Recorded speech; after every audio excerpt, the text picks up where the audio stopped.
अस्सलाम वालेकुम वरहमतुल्लाहि वबरकातुहू। रुक जाओ, एक लम्हा सोच लो।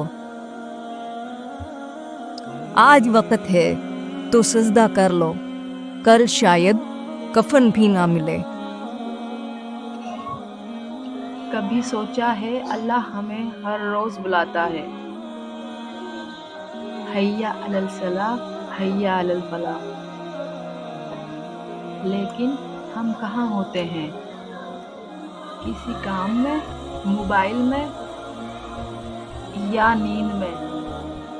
क्या वो काम इस आवाज़ से ज़्यादा ज़रूरी है जो अर्श वाले की तरफ से आ रही है?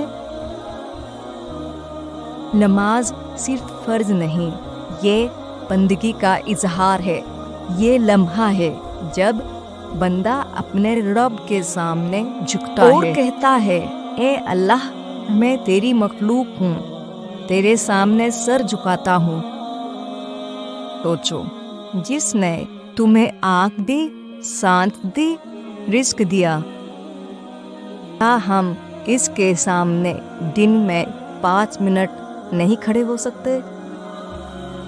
नबी सल्लल्लाहु अलैहि वसल्लम ने फरमाया, क़यामत के दिन सबसे पहले बंदे से नमाज का हिसाब लिया जाएगा। अगर नमाज दुरुस्त हुई तो बाकी अमाल भी दुरुस्त होंगे, और अगर नमाज ही छोड़ दी तो सब कुछ बेकार हो जाएगा। क्या हम वो लम्हा बर्दाश्त कर पाएंगे जब कब्र में फरिश्ते पूछेंगे, यही तुम वो रिश्ता जहन्नम है में जो क्यों अल्लाह गए? से जोड़ता है।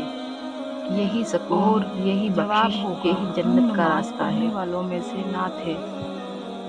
आओ आज अहद करें, चाहे कुछ भी हो जाए, नमाज नहीं छोड़ेंगे।